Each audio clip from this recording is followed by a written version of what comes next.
contre RFI sur les cas du FCC de Joseph Kabila. Quelle est l'opinion de l'IDPS d'Augustin Kabouya, bien sûr, par rapport à cette proposition de dialogue pour permettre aux Congolais, aux fils et aux filles de ces pays, de dire certainement des vérités, comme Martin Fayoulou ne cesse de le dire. Messieurs et dames, Interface, 4e numéro de la semaine de votre émission. Bonsoir à toutes et à tous et bienvenue. Bonsoir Sarah. Bonsoir Daniel Roland-Lay. Bonsoir à nos téléspectateurs qui nous suivent en ce moment. Alors, pour répondre à cette question, nous recevons pour vous Maître Winner Kakolongo. Il est cadre du parti politique IDPS. Et bien sûr, IDPS, Tshisekedi, c'est avec lui qu'on va essayer de faire les points sur cette question, justement, sur cette thématique liée au dialogue en République démocratique du Congo. Bonsoir, Maître Winner, et bienvenue. Merci beaucoup, très cher journaliste. Je suis très ému de recevoir votre invitation. J'espère que ça date de 2 mois passés que je n'ai pas encore piétiné ces maîtresses et qu'à cela je félicite et je remercie encore vous les journalistes qui m'avez pensé à moi. Alors ça aurait un plaisir pour nous aussi de vous revoir et surtout en forme, Maître Winner. Mais avant d'arriver concernant cette thématique de dialogue, on aimerait d'abord savoir, c'est une question quand même importantissime, comment se porte l'IDPS, la santé de votre parti politique aujourd'hui? Oui, l'IDPS se porte très très bien et d'ailleurs je profite de votre micro et saluer nos cadres de l'IDPS, à l'occurrence Augustin Kabouya Mwanabouté ainsi que tous les autres, les combattants et les combattantes. En tout cas, je suis fier de voir que les membres de l'IDPS sont capables de surpasser de leurs égaux et actuellement l'IDPS est en train de marcher de très belle manière. Il n'y a plus de chuchotement. Alors, c'est fini la guerre, c'est fini ces positionnements du pouvoir. On peut dire aujourd'hui que les enfants de l'IDPS sont unis pour une seule cause, justement soutenir le président de la République dans cette vision que vous appelez en tout moment, vous parlez du peuple d'abord. Exactement, mais il n'y avait pas la guerre. Mais sinon, il y a eu des incompréhensions tout simplement qui régnaient au sein de l'IDPS, dont les autres pensaient que l'un a violé des lois qui régissent l'IDPS. Vous allez se souvenir que l'IDPS est un parti politique en caractère, un parti politique qui est les biens privés de l'IDPS bien sûr, et qu'à cela, lorsqu'il y a violation des tests, c'est tout à fait normal que les uns et les autres puissent en réclamer. Mais avec Augustin Kabouya, lorsqu'on a revenu au contrôle de nos tests, on a trouvé que l'homme n'a jamais violé des tests de mon parti. Et qu'à cela, je pense que Déo doit toujours revenir à la raison, et parce qu'il est déjà au courant qu'en réalité Kabouya n'a jamais commis des actes dont lui il est en train de lui reprocher. Qui doit revenir à la raison? Déo qui est en train de faire la rébellion. C'est Déo. Papa c'est mal lui, hein, il n'est pas le seul, il a été Nilongondo et puis tant d'autres. Non, lui est en train de se pencher derrière la vision des autres. Les autres, ils étaient tout simplement frustrés de manque du pouvoir, qu'on ne l'avait pas remis. Et Déo aussi également, il profite de problèmes posés par les autres que vous venez de citer. Et lui, il ramène cette fois-là les soucis des biens dirigés l'IDPS, ce qui est aussi normal parce qu'il est l'un des nôtres. Mais seulement, le moment n'est pas encore propice et peut attendre le jour où on va aller au concret. Et là, il faut passer par Maman Marthe pour trouver une solution. Est-ce que entre vous, si Maman Marthe n'était pas en vie aujourd'hui, une solution n'allait pas être trouvée? Elle est parmi les fondatrices, les fondateurs de l'IDPS. C'est tout à fait normal que lorsque la maison tente à crier sur la mégestion des histoires comme ça qui concernent l'IDPS, moi je trouve que c'est normal que maman puisse intervenir. Ça ne dérange personne parce qu'on n'a pas interdit que les femmes fassent la politique en RDC. Alors on n'a pas interdit que les femmes fassent la politique en RDC. On va parler du dialogue. Bien sûr, à un moment, on doit se revenir sur cette proposition sur le budget 2025 qui s'élève à 16 milliards. 16 milliards 500, oui. Pardon? Proposition est de 16 milliards 500, okay. Mais avec espoir que nous allons 17 milliards, 18 milliards. 18 milliards, on va en parler si c'est réaliste. Mais avant, parlons de cette histoire du dialogue. Martin Fayoulou, les opposants étaient devant le secrétaire général de l'ONU, l'adjoint, ici à Kinshasa. Ils ont parlé de cette histoire des dialogues. Vous avez suivi l'opinion des Fayulu, qui d'ailleurs dans le passé étaient allés au niveau de l'Occident, justement pour sensibiliser, question de réunir, question pour la communauté internationale, les Nations Unies, de réunir tous les Congolais autour d'une table pour parler des choses entre Congolais, même si les autres s'y opposent. Mais vous, au niveau de l'IDPS, comment pensez-vous, quelle opinion pouvez-vous donner à cette proposition de Martin Fayulu concernant l'organisation d'un dialogue entre les fils et les filles de ce pays? Merci beaucoup, Daniel. Je ne peux pas commencer l'émission sans saluer le chef de l'État, qui est le président de la République. Là où il est, en tout cas, je le salue avec tout cœur. Et cher Daniel, je vous informe aussi en même temps, et j'informe l'opinion publique, nationale et internationale, qu'il y a une structure qui est née en République démocratique du Congo, qu'on appelle les défenseurs de la République, DR en cycle, qui ont pour objectif de soutenir toutes les œuvres qui fait le chef de l'État ainsi que d'autres institutions de la République. Communiquer et faire la communication de proximité afin d'atteindre, voire même nos parents qui n'ont pas, en tout cas, fait des études coriaces, des études de haut niveau, et expliquer avec beaucoup d'abnégation la population congolaise de tout ce que son Excellence Félix Tshisekedi Tshilombo est en train de faire.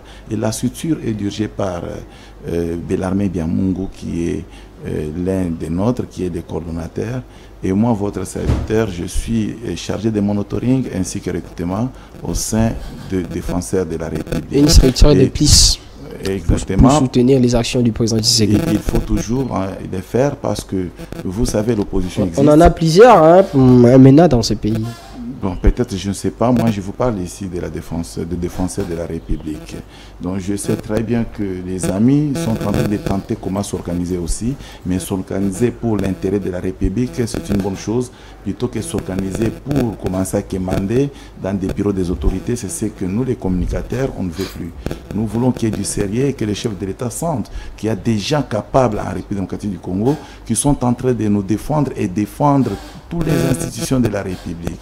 Donc j'estime que, à mon humble avis, la population qui nous suit, ils ont accueilli effectivement cette structure avec beaucoup d'amour, et je crois que Dieu ne cessera pas jamais de bénir la structure et notre population. Alors répondez à la question concernant le dialogue. Oui, très cher Daniel, j'ai écouté beaucoup de réactions suite à la question posée sur la toile par notre grand frère qu'on appelle Martin Matidi. Vous commencez à l'appeler grand frère, ok, c'est bien. Mais il est mon grand frère. Ok, c'est bon. Il est mon grand frère, et par gaucher va même mon parent, mais je ne pense pas. C'est un grand frère pour moi, et à qui je salue aussi en passant. Je vais vous dire que ce n'est pas du tout compliqué lorsqu'un compatriote demande qu'il y ait dialogue. Moi, je me dis, lui qui demande le dialogue, il sait de quoi il veut, en tout cas que la République parle tout autour. Mais seulement je l'informe en passant que le dialogue peut être convoqué que par le chef de l'État lorsqu'il constate qu'il y a crise en République démocratique du Congo et que la crise est tellement profonde, on n'arrive même pas à survivre dans ce sens. Mais à ce moment net, je suis en train de penser ensemble avec d'autres classes politiques que M. Fayulu est en train de demander le dialogue, c'est avec but. Le but est lequel? C'est celui d'intégrer le gouvernement de Tshisekedi. Mais je vous informe. Je vous informe parce que la population va se souvenir dans tous les dialogues que nous avons connus en République démocratique du Congo. Notamment, je parle du dialogue de 2016, le dialogue de 2017 et tant d'autres aussi dialogues. D'ailleurs, en commençant par celui de 1992 et en passant Sun City 1, Sun City 2, tout ça, des histoires comme ça, la population doit être d'accord avec moi qu'aucun des dialogues n'a jamais produit quelque chose pour le compte de la population. On fait des dialogues justement, c'est pour continuer à donner la force et les moyens de vivre aux politiques. Mais nous, parce que nous sommes les défenseurs du peuple, nous avons dit, le dialogue dans le format que Fayulu est en train de réclamer, je suis en train de penser dans l'absurdité que ce dialogue ne se tiendra jamais parce que la population congolaise ne sont pas prêts pour accueillir ce genre de dialogue. Les dialogues qui vont nous amener à échanger de postes et les dialogues qui vont nous amener à échanger à partager des responsabilités politiques aussi longtemps que nous avons la Constitution de la République qui tranche déjà la question de répartition des postes en RDC. Et d'ailleurs, la Constitution est très dure et très forte. La Constitution, dans son article 73 vous dit qu'actuellement, le seul moyen pour accéder au pouvoir, c'est d'aller aux élections. Et c'est comme ça que lorsqu'on appelle les compatriotes d'aller aux élections, c'est pour laisser l'attitude et la probabilité à la population congolaise de bien faire les choix de ceux qui vont leur diriger pendant 5 ans, bien sûr, parce que l'article 70 de la Constitution détermine même le temps et les mandats. Et à cela, nous nous disons en même temps, madame, est-ce qu'il faut faire le dialogue pour piétiner à ce que la population ont déjà choisi comme chemin à prendre ou soit chemin à emprunter, parce que c'est là nous risquerons de marcher sur l'article 5 de la Constitution qui donne le pouvoir dans sa globalité et la souveraineté au peuple. Maintenant, est-ce que le dialogue va-t-il profiter à notre population ou ce sont nous les politiques qui font des pressions pour se partager nos postes? Et dans ces formats de dialogue qui demandent mon grand frère Fayulu ainsi que son secrétaire général Devos Kitoko, je suis en train de voir que la République n'est pas prête d'accorder ce genre de dialogue. Et ce que moi j'avais proposé à la classe politique congolaise, parce que la constitution de la République est ici du comportement que nous avons vécu en République démocratique du Congo. Là, je cite la guerre, toutes les mauvaises choses que nous avons subies en RDC et que la République était tellement divisée et que M. Kabila a accepté à cette époque-là qu'il y ait un dialogue de Sun City, suite à la demande de l'opposition à l'époque, parce que nous, on était à l'opposition, nous avons dit que la République ne marche pas, il n'y avait rien comme test qui dirigeait la République, et par conséquent, nous nous sommes dit, vaut mieux qu'on en parle, parce qu'on doit réellement répondre aux déshydratats du peuple. Et c'est comme ça que nous nous sommes retrouvés à la Sun City 1 et Sun City 2, là où on a dribblé l'IDPS, nous sommes conséquents, nous avons accepté, mais quand même, le Sun City nous a produit la Constitution de la République qui a été rédigée par le belgérant. Et à ce stade-là, moi j'ai dit ceci, il faut parler tout autour de la Constitution de la République qui, du reste, ne permet pas à la République à bien décoller. Pourquoi j'ai dit que la Constitution ne permet pas à la République à bien décoller? Voilà par exemple le mandat qu'on donne à un chef de l'État, qui est le président de la République. Madame, lorsque vous prenez 5 ans, vous divisez de 5 ans par 26 provinces, vous verrez que chaque province a les droits que de 3 mois ou 2 mois pour le compte du chef de l'État.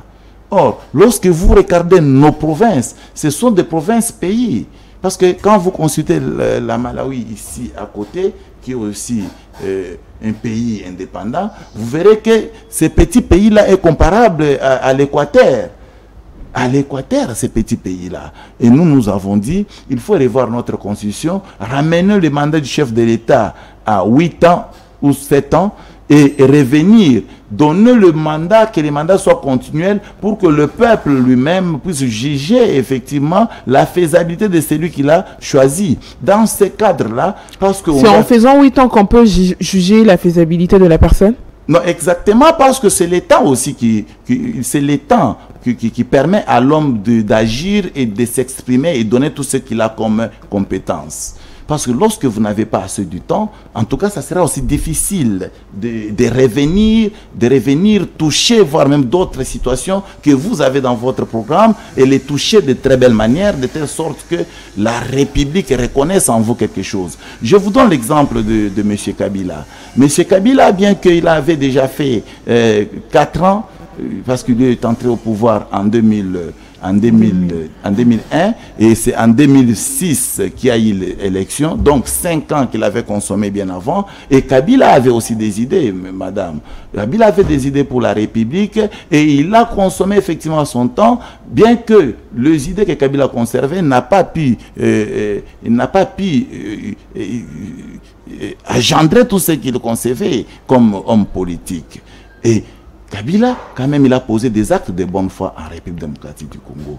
Et qu'à cela, nous sommes en train de dire, est-ce qu'il faut laisser le peu de temps, donner le peu de temps, très peu même, à un politique pour réaliser des œuvres en grandeur de la République? Moi, j'ai dit personnellement, non, ce n'est pas vrai. S'il faut faire parler de dialogue, j'invite les politiques d'adhérer aux idées de Maître Winer que je suis, de venir sur la table, qu'on en discute comment nous pouvons encore revoir notre constitution de la République et toucher des points les points qui franchent, les points qui n'est pas du tout bien orientés dans notre constitution. Il y en a plusieurs. Alors, pour moi, je trouve que ça sera une bonne chose. Plutôt que dialoguer pour se partager le pouvoir, non. Là, je ne suis pas content avec M. Fayoulou. Alors, Maître Winer, aujourd'hui, Martin Fayoulou est appelé compatriote, tout simplement parce que il se dit d'accord de pouvoir participer au dialogue. Mais là, vous dites que le dialogue à ce niveau se voit dans le sens d'un partage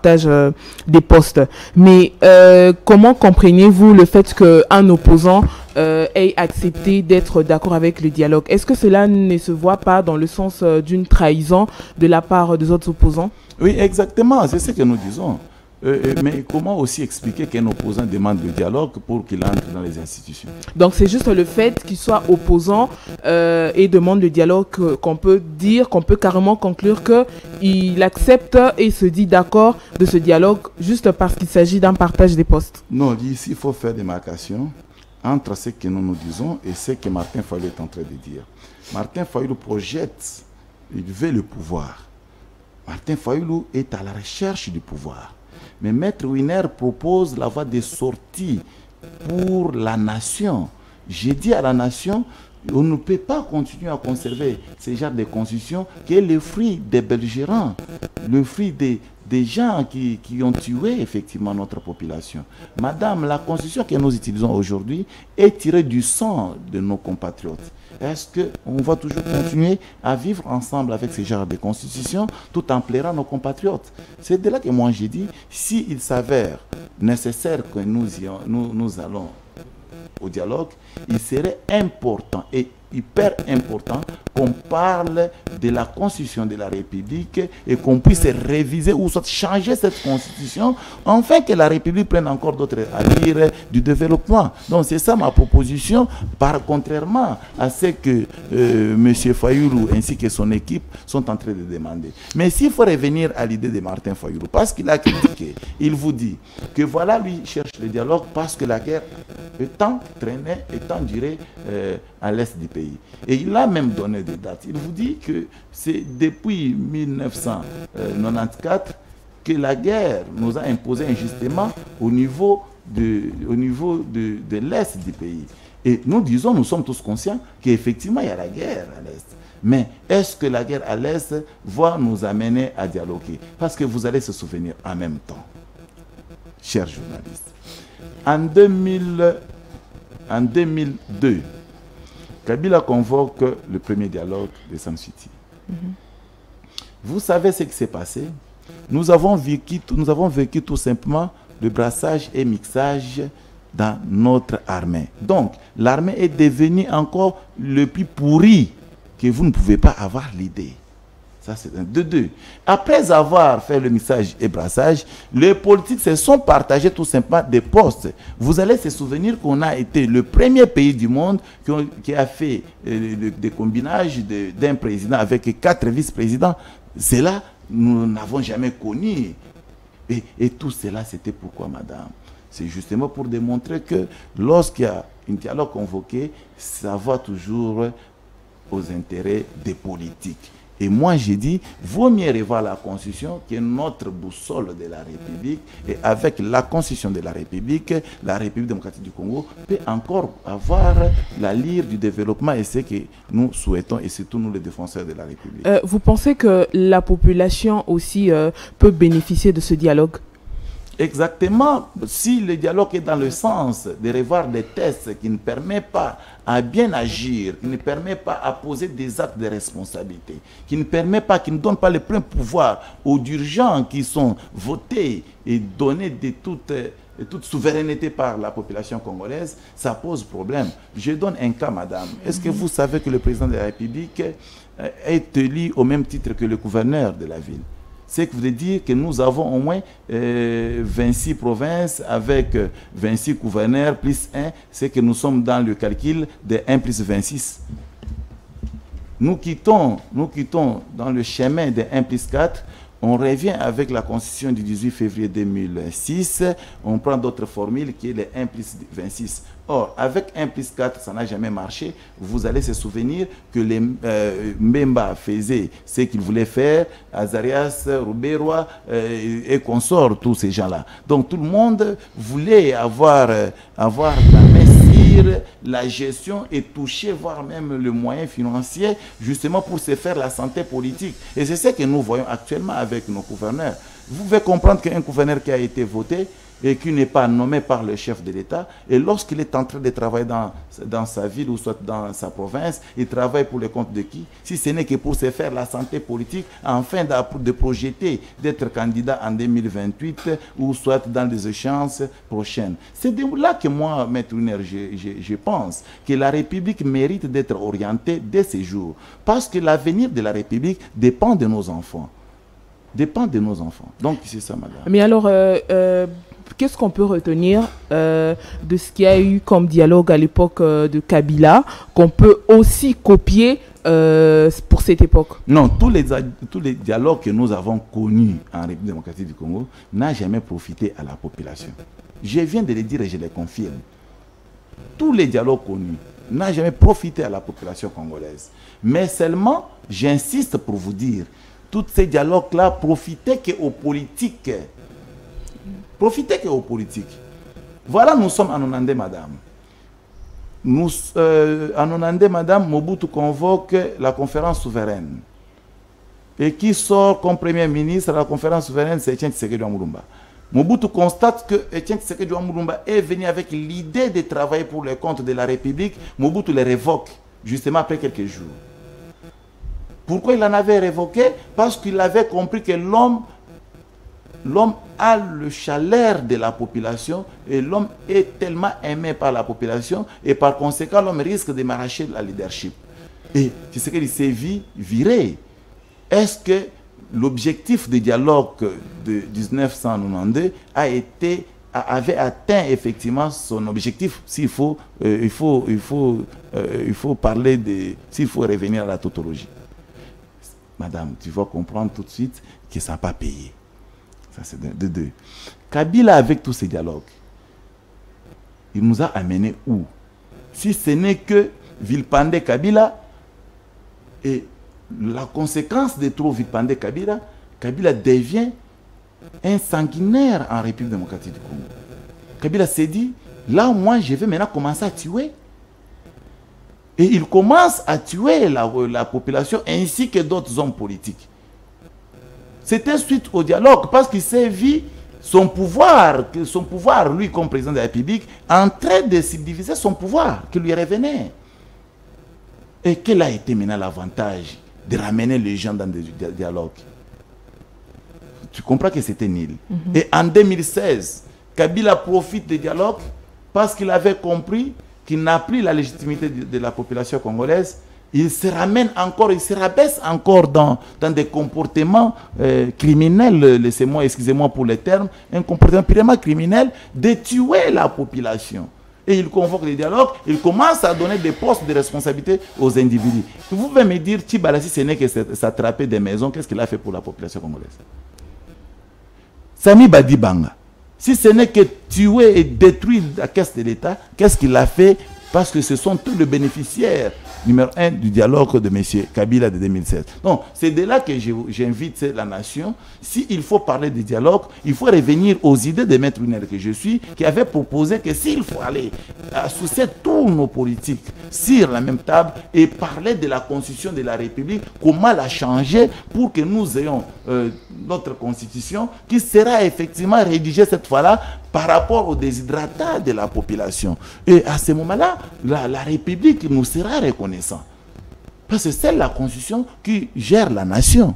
C'est ça le meilleur dialogue que Winer avait demandé bien longtemps. Mais s'il Fayulu a emboîté les pas, mais il emboîte le pas dans le sens machiavélique. Il veut se faire la santé politique avec des postes qu'il est en train de solliciter et qu'il est en train de faire des lobbying jour et nuit. Maître Winer, vous le savez bien que nous sommes en démocratie. Les choses ne se passent pas par forcing. Quand on veut changer les choses, il faut mettre tout le monde d'accord. Et si mettre tout le monde d'accord doit passer par les dialogues, justement, parler de tous les sujets concernant le développement, l'évolution de notre pays, mais aussi inclure cette thématique particulière, parce que vous le dites concernant la révision de la Constitution de la République démocratique du Congo, parce que avant d'arriver à ce niveau, il faut mettre tout le monde d'accord. Tout le monde doit être d'accord. Avec quelle feuille de route? Il faut élaborer cela, certainement. Élaborer. Maintenant, je vous dis encore, cher Daniel, nous avons fait plusieurs dialogues en République démocratique du Congo. Et je suis en train d'espérer qu'à l'époque, il y avait beaucoup de nos compatriotes aujourd'hui qui étaient encore mineurs. Est-ce que vous avez vous connaissez une seule fois la résolution ici de chaque dialogue qu'on continue à parler jusqu'à ces jours? Chaque jour n'est pas dimanche. Chaque jour n'est pas dimanche. Merci beaucoup. Et c'est de là que je vous dis, le meilleur des dialogues, c'est la Constitution de la République. Parce qu'on peut parler aujourd'hui. C'est quoi l'urgence? C'est quoi l'urgence aujourd'hui d'organiser un dialogue justement pour la révision de la Constitution? Mais c'est quoi aussi l'urgence d'organiser des dialogues justement pour se partager des postes? Il y a urgence parce qu'on parle aujourd'hui des frustrations. On parle des Congolais qui sont frustrés. Ils sont frustrés par exemple, les Corneille Nangaa et Siens qui sont partis à la rébellion aujourd'hui. Ils disent qu'ils sont frustrés. Certainement, avec ces dialogues, ça va permettre aux Congolais entre eux de se dire des vérités et de trouver une solution. Mon frère, on doit respecter la population congolaise. Qui n'a pas respecté la population congolaise. Lorsque vous parlez d'histoire sérieuse de la République, ne citez pas les noms des criminels. Quand vous citez des criminels, ça c'est marcher sur. Ces criminels-là sont aussi des Congolais. Ils sont, mais, écoutez, ils sont dans une égalité avec ceux qui détournent l'argent ici et qui font aussi mal à la population. Un Congolais ne peut pas accepter de tuer son compatriote. Et un Congolais qui accepte de détourner l'argent de l'État, des millions de dollars, n'est pas un Congolais? La loi condamne tous ces gens-là. Il y a des lois qu'on va poursuivre. Mais ici, il y a quelqu'un qui est un chef rebelle qui tue. Il tue. Et aujourd'hui, selon le bilan en notre possession, Corneille Nangaa vient de totaliser 1 200 000 personnes qu'il a tuées lui-même. Qu'il a tué, madame. Mais vous au niveau... On peut dialoguer avec Corneille Nangaa seulement parce qu'il a tué nos compatriotes. Si tel est le cas, tout le monde va aller dans la brousse. Parce que déjà, Kabila qui a la facilité de recruter des chefs rebelles, ils vont encore recruter d'autres lorsqu'ils vont voir que Nangaa est déjà dedans. Mais vous aussi, si vous accusez, vous prenez Nangaa aujourd'hui comme un diable et comme un sorcier. Exact. Même au sein de l'Union sacrée, au sein du gouvernement, il y a aussi beaucoup qui sont passés par la rébellion, qui aujourd'hui collaborent avec le président de la République. Qui ont été branchés par Kabila. Vous avez des preuves? Mais quand vous me dites que ce sont des chefs rebelles, quand vous me dites que ce sont des chefs rebelles, comment ils se sont retrouvés à Kinshasa si ce n'est que Kabila qui avait accepté d'organiser des dialogues dont vous voulez aujourd'hui? Mais vous, en tant que des démocrates, des socialistes, il fallait refuser de travailler avec ces gens. Quand vous travaillez avec ces gens, ça veut dire vous aussi, vous êtes d'accord? Non, c'est-à-dire quoi? Ici, on doit être clair. On trouve qu'il y a déjà cette histoire de dialogue dont on parle en République. Et issu de ces dialogues, on a ramené des chefs rebelles qui ont tué nos compatriotes. Et qu'est-ce qu'ils se sont dit dans ces dialogues-là? On pardonne au nom du peuple congolais, comme si les gens, les poignées de personnes qui se sont trouvées sur la table, c'est comme si ce sont eux, le peuple congolais. Il s'est dit au nom du peuple congolais, on pardonne tous les tueurs de la République, on pardonne tous les chefs rebelles, et qu'à cela, Kabila, président de la République, qui avait la responsabilité de gérer la nation et qui avait prêté voire même serment sur base de la constitution de la République, il a blanchi tous ces chefs rebelles. Maintenant que lorsque nous arrivons au pouvoir, on trouve qu'il y a des documents blanchis des chefs rebelles. Donc, blanchi des chefs rebelles par qui? Par Joseph Kabila. Kabila qui représentait le peuple et il tirait sa substance dans l'article 5 de la Constitution. Maintenant, que voulez-vous que Félix l'ait fait? Et c'est comme ça que Félix vous dit. Parce qu'en République démocratique du Congo, nous avons connu les comportements malveillants qui n'étaient pas du tout très bons pour la population congolaise. Et moi, Félix, je ne ferai pas ça. Félix n'appellerait jamais de chef de guerre pour rester avec eux sur la table et discuter des partages de postes. Il ne les fera jamais. Et si Félix a l'obligabilité de les faire, au nom de l'intérêt général, article 69 de la Constitution qui stipule que le chef de l'État est le garant de la nation, il est le symbole de l'unité nationale. Au nom de la création de cette unité nationale, le président Tshisekedi s'est dit, bon, je dois quand même pardonner mes frères congolais, et pour bien les faire, on doit se mettre autour d'une table, voulais-je dire, pour se dire des vérités, ensuite trouver des solutions, et puis se pardonner. Non, Félix les a déjà pardonné les jours où on avait organisé la prière pour la nation au stade des martyrs. Et d'ailleurs, c'était sur la demande de l'évangéliste Kabundu Walesa. La prière improductive qu'on avait organisée pour la fin de la guerre à l'Est, mais non, la guerre continue. Je parle de la prière qui a été organisée au stade des martyrs. Et Félix avait dit qu'il avait pardonné. Oui, il a pardonné tout le monde. Il avait pardonné effectivement tout le monde. Il avait pardonné publiquement au nom du populisme, de l'impressionnisme, pour faire plaire aux pasteurs qui avaient organisé cette prière. Même s'il les pardonnait en face sur la même table, à la sortie, ils vont dire ce que vous venez de dire. Les pardons sur le plan politique ne se passent pas comme les pardons sur le plan spirituel. Il faut poser des actes. Ça se passe comment? Il faut poser des actes. Vous pardonnez au nom de l'intérêt général. Il faut aussi travailler. Les opposants? Pourquoi pas? Ok, lorsque vous allez nommer les opposants, et on prend Fayulu, on les met comme ministre de Défense. Mais c'est un compatriote, maître Winer. Il a refusé. Il a refusé quoi? Je parle avec lui, je lui ai dit, grand frère, moi je voulais faire la lobbying pour vous, qu'on te nomme comme ministre de la Défense, et parce que vous avez décidé, et vous estimez qu'à décider, il y a beaucoup de personnes, et on peut toutefois recruter tous ces gens-là à l'armée et que vous partez combattre contre le M23. C'est ce que vous avez dit à Fayulu. C'est les meilleures solutions que j'avais proposées à Fayulu. Vous avez dit ça à Fayulu? À Fayulu. Devant Fayulu. Je suis au micro. Ah bon? C'était quand? Je suis au micro, mais c'est un vieux que je parle avec lui. Ah bon? Vous pensez que nous sommes des ennemis? Alors, pas dit ça. Maître Winer, en parlant de Corneille Nangaa, pourquoi ne pas accepter d'appeler Corneille Nangaa afin de dialoguer? Cela peut aussi nous être bénéfique dans le sens où les tueries pourront cesser. Non, mais écoutez, l'homme là, c'est un charlatan, un tueur de la République, un sanguinaire, madame. Corneille Nangaa, il prend sa famille, il les fait déplacer de Kinshasa avec l'argent volé de la République et il prend le luxe d'avoir tous les moyens qu'on a mis à sa possession par Joseph Kabila. Il achète des armes. Vous pensez que Félix Tshisekedi ne travaille pas avec des personnes qui ont volé l'argent de la République? Voler l'argent et tuer, toi tu préfères quoi? Rien. Mais comment tu peux rien préférer? Comment tu vas rien préférer? On tue les gens, on tue tout le monde. Les gens sont en train de... On est en train d'exterminer la population congolaise, madame. Et on va rester avec quoi? Parce que parmi les éléments de souveraineté, c'est aussi la population. Mais on est en train d'exterminer tout le monde. C'est tout le monde qui est en train de partir. Même les gens qui parlent à la télé et qui soutiennent Corneille Nangaa, je suis en train de suivre d'autres compatriotes qui se disent communicateurs, qui défendent le comportement de Corneille Nangaa, qui est un chef rebelle.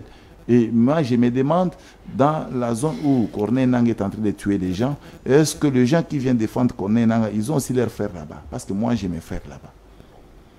Moi, j'ai mes frères là-bas. Quel est le sort de mes frères? Nous avons que nos yeux pour pleurer. Est-ce qu'un homme comme ça, il faut organiser un dialogue en République démocratique du Congo pour qu'un rebelle comme ça, qui tue la population, qu'il vienne sur la table des négociations, enfin, de demander qu'il soit nommé soit Premier ministre, soit président du Sénat, soit. Mais c'est compliqué, moi, à la place d'autres compatriotes qui se disent politiques, je ne peux pas, en aucun cas, tourner mes yeux vers ces gens. Mais il peut revenir à la raison et finalement la être raison, humain. La raison que Corneille Nangaa peut revenir. Il y a toujours des phrases qui peuvent le faire réfléchir. La raison que Corneille Nangaa peut revenir, il n'y a que deux possibilités qui est réservée à Corneille Nangaa ainsi que son mentor Joseph Kabila. La première possibilité, c'est soit la nation prend la charge de tuer Corneille Nangaa ainsi que son mentor Kabila. Ça, c'est la première possibilité. Et la deuxième possibilité, c'est de demander à la population congolaise de prier et déplorer la présence de Dieu en République démocratique du Congo, que Dieu tue ces deux personnalités-là. Parce qu'on ne peut pas comprendre que vous êtes qu'à deux. Vous recrutez les compatriotes ainsi que les étrangers pour tuer la population congolaise. Nous, on ne peut pas admettre cela. Et on ne peut pas. On ne peut pas, madame. Nous, on a fait la lutte politique en République démocratique du Congo pendant plusieurs années. Vous pensez que nous, on n'a jamais été frustrés? Vous pensez réellement que pendant 37 ans de lutte, on n'a jamais été frustrés? Et pourquoi on n'a jamais pensé à aller prendre des armes pour tuer nos compatriotes? Ce qui voudrait dire tout simplement que ces gens-là n'aiment pas la population. Mais aujourd'hui, ils sont en train de mentir notre peuple pour dire que voilà, Tshisekedi ne travaille pas pour votre compte. Ça, tout ça avec l'objectif de détourner notre population, l'esprit de continuer à aimer Tshisekedi et lui montrer le schéma de la guerre, le schéma des tueurs de la République. Madame, nous, on ne peut pas admettre ça. Nous allons continuer à défendre notre République démocratique du Congo jusqu'à aller même au firmament, madame. Et on ne les lâchera jamais. Parce que nous sommes prêts et nous avons tout accepté. Alors, vous êtes prêts et vous avez tout accepté. J'aimerais que vous puissiez réagir à cette réaction du Front commun pour le Congo, à cette famille politique de l'ancien président Joseph Kabila que vous continuez d'accuser aujourd'hui. D'abord, vous êtes d'accord avec l'opinion, l'avis du FCC qui refuse carrément ce dialogue? D'abord, je vais surprendre l'opinion aujourd'hui. Madame, je vous dis, monsieur Daniel, que le pouvoir émane du peuple et tout pouvoir vient de Dieu. Joseph Kabila a eu le pouvoir, c'est parce que le Dieu Tout-Puissant avait voulu que Joseph soit président de la République. Et lorsque vous êtes président de la République, vous êtes instauré pour gérer la nation et plus particulièrement la population qui égorge. Mais qu'est-ce qui est arrivé à Joseph Kabila? Joseph Kabila qui avait Dieu qui l'accompagnait, Joseph a trahi le Dieu Tout-Puissant pour commencer à tuer nos compatriotes. C'est seulement lorsque le monsieur a accepté de revenir, de commencer à boire le sang du peuple congolais que Dieu a relâché Joseph Kabila. Et c'est comme ça que Dieu ne vous a jamais dit ça. Et c'est comme ça que si toi tu parles avec Satan, laissez-moi parler avec Dieu. Vous parlez avec Dieu. Laissez-moi aussi parler avec Dieu. Dieu vous a dit qu'il avait relâché Joseph Kabila. J'ai des informations que tu parles avec Satan, mais laissez-moi parler aussi avec Dieu. C'est comme ça que je vous dis. Tshisekedi Félix, c'est un homme de Dieu. Tshisekedi Félix a eu le pouvoir parce que Dieu Tout-Puissant. Et qui n'est pas l'homme de Dieu. Et celui qui ne veut pas se reconnaître à Dieu, c'est son problème. Moi, je parle de Dieu Tout-Puissant. Si vous êtes... Tout le monde a été créé par Dieu dans ce monde. Ce n'est pas un problème, mais laissez-moi glorifier Dieu qui a créé tout le monde. Soit vous avez peur, je les parle dans votre micro. Ce sont des choses de ce monde, ça ne concerne pas Dieu, Météorinaire. Moi, je vous dis des histoires vraies. À César, ce qui est à César, à Dieu, ce qui est à Dieu. Parce que tu es César. C'est comme ça que j'ai dit, madame. C'est comme ça que j'ai dit. Il faut reconnaître la force probante. Moi, je reconnais qu'effectivement, Joseph Kabila ne s'est pas vu au pouvoir au hasard. Pas dans ces pays où on avait des grands hommes, tels que les King Wandondo, les Tien Tshisekedi Wamulumba. Il y en avait plusieurs. Mais pourquoi à cette époque, elle n'avait pas pris de pouvoir? Maître, répondez à ma question. Maintenant, ta question. Est-ce que Chadari qui a pris le courage de faire ça? Que Chadari parle même au téléphone avec Kabila. Et s'il parle, il doit vous le dire. Mais seulement si Chadari parle avec Kabila, il ne va pas nous le dire. Mais si moi je parle avec Dieu, vous voulez que Dieu vous dise ça? C'est contradictoire. Donc, le FCC de Kabila, jusqu'à présent, ces couples-là n'existent plus. Les couples-là de FCC n'existent plus. Parce que dedans, il n'y a personne. Chadari commence à parler l'histoire de sa maison à la place publique. De la même façon que Kabouya aussi le fait. Bon, mais tu ne peux pas terminer l'émission si tu n'incites pas le nom de Kabouya. Mais je te dis que Kabouya, c'est un homme. Ce n'était pas une obligation, mais j'ai juste ajouté quelque chose dans ce que vous avez Moi, je parle de Chadari. Parce que si tu étais de bonne foi, tu allais citer soit Billy Kambale. Tu as sauté pour citer Okiste Kabouya. C'est pas un problème social congolais comme tout le monde. Ouais. Mais c'est pour dire que les classicos des conglomérats, des politiciens qui se sont retrouvés dans le FCC, ces gens-là n'ont pas de mots à dire parce que la guerre que nous subissons en République démocratique du Congo, c'est ces gens-là qui sont à l'auteur. Ce sont eux qui nous ont créé le M23 ici, ce sont eux qui viennent encore de nous créer AFC de Nanga, ce sont eux qui nous avaient créé les RCD, donc ce sont eux. Alors ces gens-là, ils n'ont rien comme conseil, ni moins comme opinion à émettre à la place publique. Vous ne pouvez pas suivre ce genre de propos. Il vous dit, nous ne sommes pas prêts de dialoguer. Est-ce qu'on les a appelés de venir au dialogue? Est-ce que nous avons dit aux gens qu'il y ait dialogue dans ces pays? Moi, c'est moi qui appelle les Congolais intelligents de venir sur la table de négociation, qu'on parle par rapport à la constitution de la République.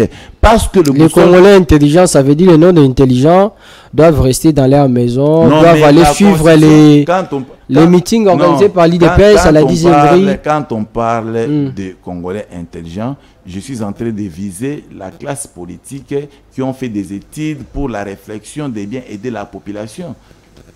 Là, c'est clair. Il y a toujours des hommes qui conçoivent quelque chose pour aider les autres. Là, maintenant, c'est clair. Et c'est comme ça que nous sommes en train de voir que nos compatriotes viennent, qu'on discute ensemble, qu'on discute par rapport à la faisabilité de toucher, soit de changer la constitution, en fait que les choses marchent très bien. Alors, Maître Mine, c'est l'avant-dernière question de ma part. Je vais vous lire ce que Chadari a dit. Voilà ce que Chadari dit. Il se pose d'abord la question de savoir qui demande ce dialogue. Pourquoi avec l'opposition, les personnes au pouvoir ne respectent jamais leur engagement. Cette démarche est une diversion. Votre réaction? Quelqu'un qui vous parle des histoires de sa chambre après avoir échangé avec sa femme et vous l'amenez à la place publique. Il dit que vous là, non, vous ne respectez rien. Il va nous taxer. Vous trahissez les gens. Même quand vous faites des promesses. Il commence à vous répondre.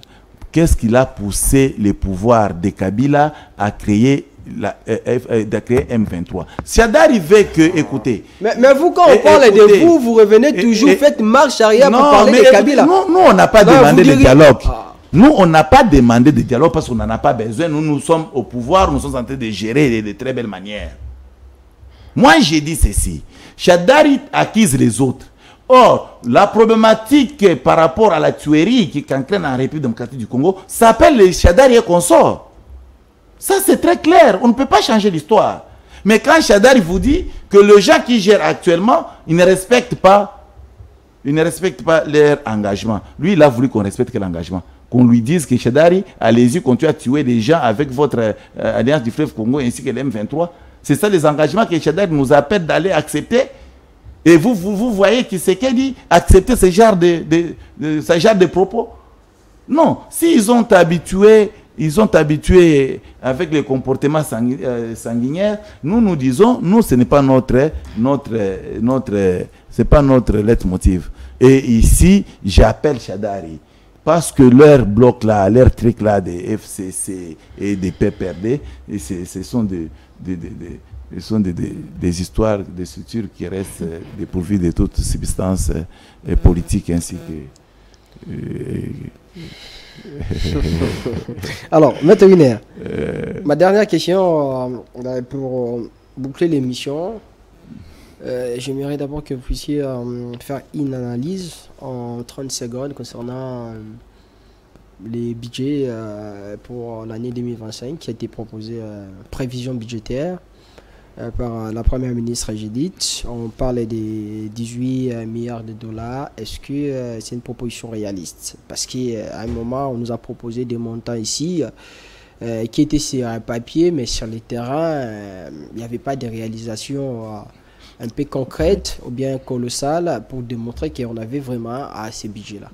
Très bien, très cher journaliste. Je n'appelle à la conscience des autorités de mon pays lorsque vous acceptez de brandir une somme tellement colossale telle que nous l'avons vu lors de la rentrée parlementaire, on avait tous suivi que Madame Souminois est en train de projeter le budget de la République démocratique du Congo à 18 milliards de dollars.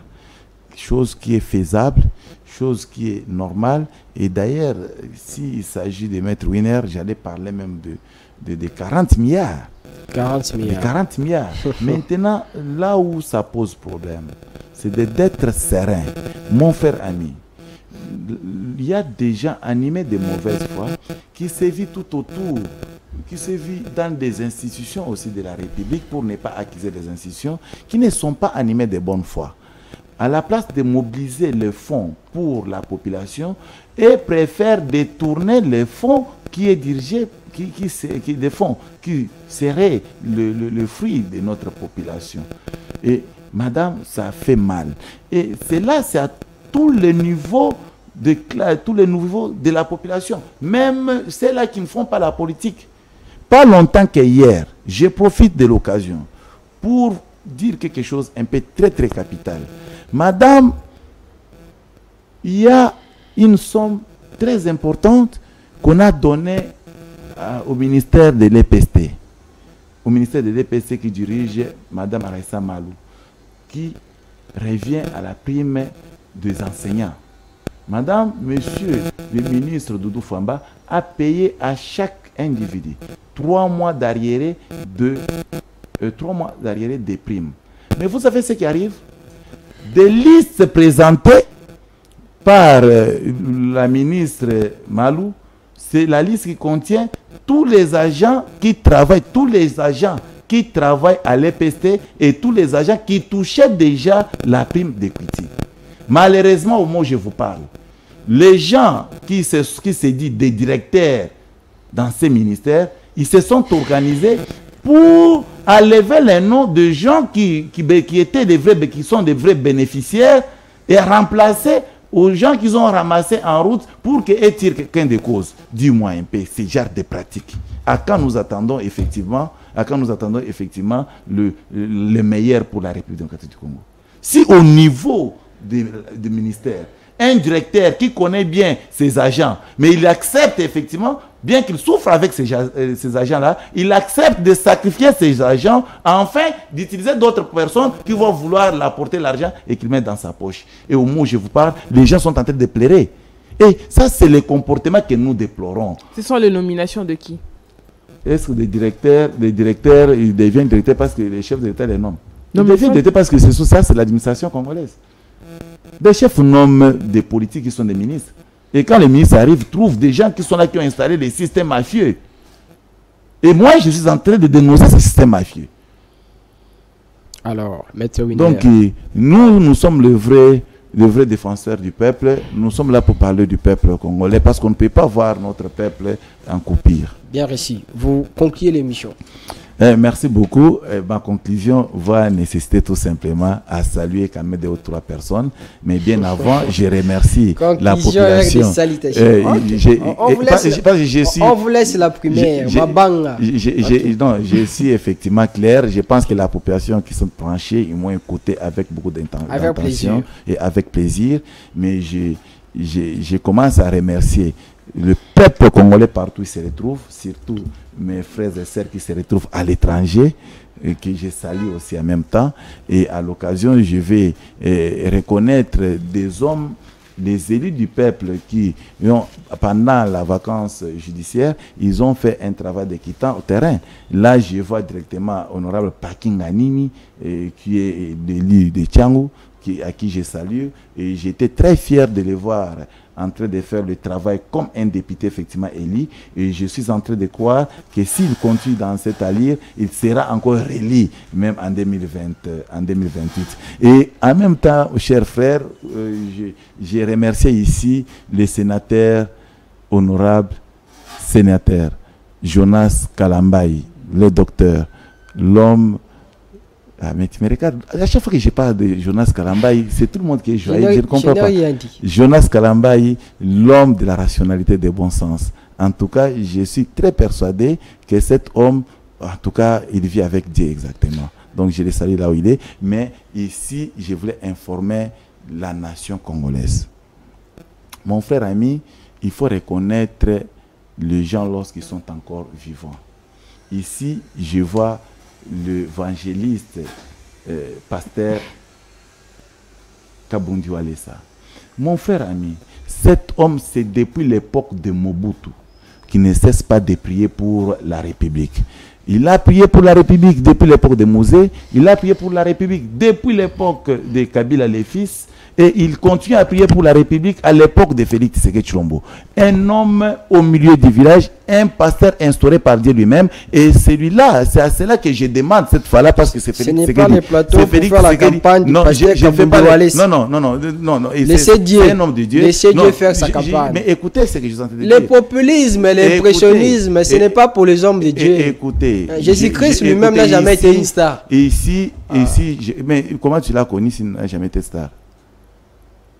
Comment je l'ai connu parce que je l'ai connu. Mais parce qu'il est star. Laissez aussi rendre des hommes dédiés congolais stars, mon frère. On va organiser un plateau où on va parler. C'est comme ça que Dieu va aider notre République et Dieu va aider CMR13. Que continuer à vivre que Dieu bénisse les pasteurs Kabundi Walesa. Mais je voulais tout simplement dire, je chute pour dire que la République puisse reconnaître cet homme.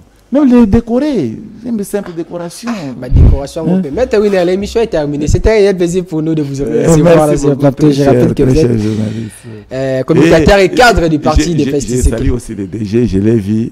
Il est au bureau. Vous allez les saluer sans problème. Merci beaucoup, Maître Winer. Merci, Sarah. Merci, Daniel. Merci, Maître Winer. À toutes et à tous, merci de nous avoir suivis. À demain vendredi pour le dernier numéro de la semaine de cette émission qui vive la République, qui vive la RDC. Restons toujours fidèles.